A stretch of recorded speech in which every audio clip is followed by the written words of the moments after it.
Avant toute chose, je tiens à vous dire qu'il n'y aura pas de blague concernant une explosion dans cette vidéo. Samsung en a déjà pris plein la gueule et j'ai pas envie d'enfoncer le couteau dans la plaie, j'ai des valeurs qui font que... Bon d'accord, c'est pas pour une question de respect, c'est juste que je suis mauvais en effets spéciaux. Bonjour à tous, c'est Léo Duff. Deuxième vidéo sur le Galaxy Note 7 qui n'est pas une marque que je porte dans mon cœur. La première n'était pas vraiment positive et elle critiquait essentiellement les choix de la marque et non le produit que je n'avais pas testé. Entre temps, j'ai profité de mon séjour à Paris pour aller taper la bise aux copains de Samsung sur une péniche. Vous comprendrez pourquoi nous étions si proches de l'eau plus tard dans la vidéo. Entre deux cocktails, je me suis décidé à prendre en main le Note 7 et j'ai été plutôt surpris. Premièrement par sa couleur. Vous savez que j'adore le bleu du Honor 8, mais celui du Note 7 écrase toute concurrence. J'en suis amoureux. Puis j'ai pas mal fait le tour de la bête et de ses fonctionnalités. J'ai très rapidement testé la photo qui m'avait l'air bonne. Impossible de juger sur un test aussi rapide. La prise en main était agréable, il y avait quelques fonctions cool, il ne faisait pas rougir l'iPhone, mais presque. Dans ma première vidéo, j'avais été très moqueur sur un point, le déverrouillage par l'iris. Ce truc là. Je le voyais comme quelque chose de useless, qu'on teste au début puis qu'on laisse tomber par la suite parce que c'est pas ce qu'il y a de plus pratique. Et ben, je me suis peut-être trompé. Je ne garantis pas qu'à l'utilisation ce soit le moyen qu'on choisit forcément, mais j'ai trouvé ça intuitif étonnamment. Sans trop de contraintes, pas besoin de respecter un certain angle, une certaine distance, contrairement à ce que je pensais. Et c'est très rapide. Après, il faut quand même allumer l'écran, slider vers le haut et là il se déverrouille. Mais la technologie est bonne et intéressante. Contre toute attente, cette soirée Samsung fut une réussite. Petit coucher de soleil des familles, cocktail entre amis, ça manquait peut-être un peu de filles, mais Samsung a relevé le défi. Le coréen avait enfin réussi à nous réunir pour qu'enfin cette guerre puisse finir, pour que sur les Notes et autres Galaxy je cesse les tirs.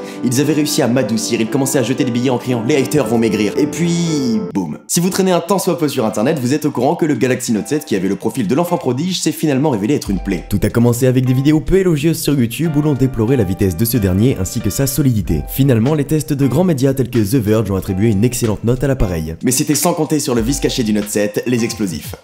C'est une banane ça. Mi-août, alors que Samsung se voit déjà enterrer la pomme, son nouveau bijou arrive pour la première fois entre les mains des médias. Il est alors vu par The Verge comme le meilleur smartphone Android jamais conçu. Les premières inquiétudes de Samsung commencent donc à voir le jour concernant le rythme de production qu'ils ne sont pas certains d'arriver à tenir. Si seulement il y avait eu que ça. Quelques jours plus tard, les premières commandes sont lancées et le Galaxy Note 7 se dirige tout droit vers le grand public. C'est le mercredi 24 août que débute le cauchemar pour Samsung. Voici leur histoire.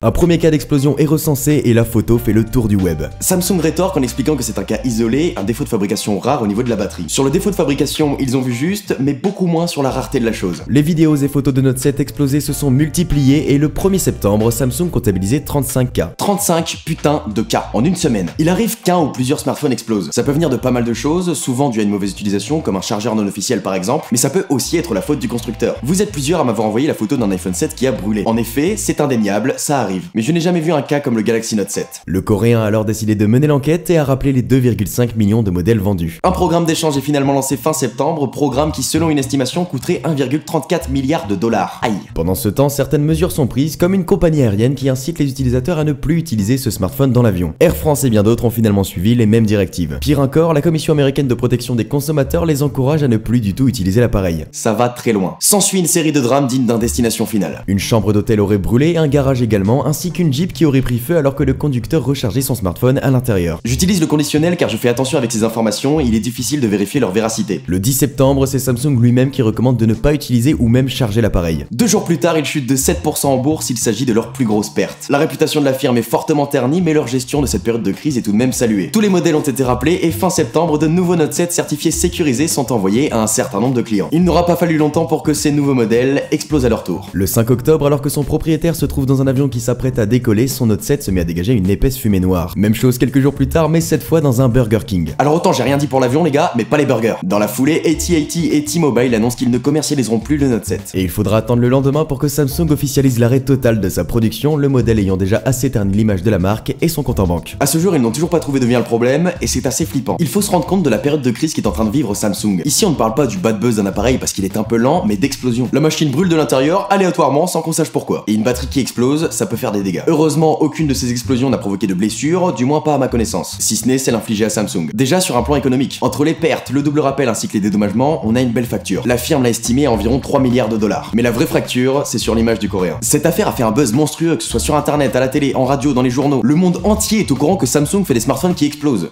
Rien que ça. Et en plus de ça, ils remplacent ces mêmes smartphones par d'autres smartphones qui explosent à leur tour. Au niveau de la confiance, on est au point mort là. La situation est telle qu'ils offrent un bon d'achat de 100 $ aux acheteurs déçus en espérant qu'ils n'aillent pas chez la concurrence. Cette stratégie fonctionne apparemment en Chine puisque 90% de ses clients feraient toujours confiance aux Nord-Coréens et auraient acheté un Galaxy S7. Mais ça n'a pas l'air d'être la même histoire aux États-Unis. Selon un sondage, 40% des clients Samsung ne se redirigeront pas vers la marque. Quant à la bourse, ils ont reculé de 9%. Je sais que ça fait des années que je te taquine Samsung, mon petit coréen en plastique. Des années que je critique ta communication parce que j'ai du mal avec la façon façon dont tu gères tout ça. Mais ce qui t'arrive en ce moment, bien qu'on en rigole beaucoup, je te le cache pas, ça m'attriste un peu. Ça m'attriste parce qu'avant d'être un youtubeur qui dit des conneries sur toi, je suis un consommateur. Et il n'y a rien de mieux pour un consommateur que la concurrence. La concurrence, c'est ce qui pousse les marques à faire mieux. On se plaint toujours que Samsung a copié iPhone, que iOS a copié Android, et j'étais le premier à le faire. Mais putain, c'est justement ça qui anime le marché. C'est dans la rivalité qu'on est les plus soudés. Alors Samsung, on va avoir du mal à oublier ce qui s'est passé, c'est à toi de t'en charger, reviens-nous plus fort avec un Galaxy en or. Merci à tous, c'était Léo Duff.